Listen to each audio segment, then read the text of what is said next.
मेरे दादा मुझसे पूछा करते थे, अक्सर औरों से भी पूछा करते थे, लेकिन जब उन्होंने मुझसे पूछा तो फिर पूछना बंद कर दिया। वो पूछा करते थे कि अक्ल बड़ी की भैंस।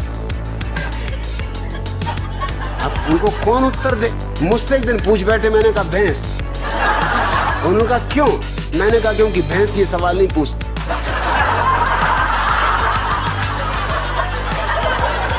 ये खुजली तुम्हारी अक्ल में ही चलती। भैंस तो बिल्कुल परमहंस दशा में। मैं कई भैंसों के पास जाके कई घंटों खड़ा रहा, कोई भैंस नहीं पूछती कि अक्ल बड़ी की भैंस। अरे भैंस को पता ही है कि हम बड़े, क्या पूछना। फिर उन्होंने नहीं पूछा। फिर मैं कई दफा उनसे पूछता था कि पूछो ना, अक्ल बड़ी की भैंस। कहते तू चुप रहे। वो मुझे कहीं नहीं ले जाते थे, वो बड़ा सत्संग करते थे, महात्माओं के पास जाते थे। वो जब भी जाए मैं बैठे ही रहता था कि आया मैं भी, कि नहीं तू ले जाने नहीं, तू कुछ ना कुछ उल्टी सीधी बात कह दे। मैंने कहा उल्टी सीधी बातें तुम लोग करते हो, मैं सीधी सादी बात करता हूँ। अब तुम ये बात पूछते हो अक्ल बड़ी की भैंस, और मैंने सीधा उत्तर दे दिया कि भैंस, तो तुमको लगता है उल्टी सीधी बातें कर रहा हूँ। अरे आने तो, मैं भी तुम्हारे महात्माओं को जरा देखा हूँ। एक दफा मुझे ले गए, सिर्फ एक दफा ले गए। एक महात्मा के पास गए, वो मिलने मुझे ले गए। महात्मा की उम्र रही हो कोई 30 साल, मेरी उम्र रही होगी मुझसे से कोई 15 साल, और मेरे दादा की उम्र रही कम से कम 60 साल।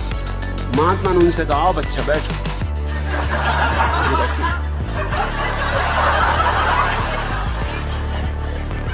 मेरे दादा ने मुझसे कहा तुम्हें कुछ पूछना तुम पहले ही पूछ लो, नहीं तो फिर गड़बड़ हो जाएगी, फिर मैं पूछ लूं। मैंने उनसे पूछा कि बच्चा एक जवाब दो।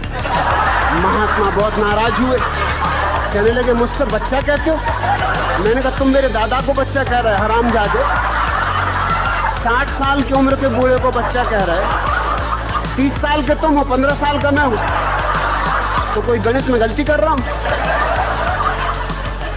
तुम बच्चा नहीं महाबच्चा हो। मेरे दादा ने मुझे फौरन बाहर निकाला, तू जा भैया, तू घर जाओ, कभी मेरे साथ मत आना।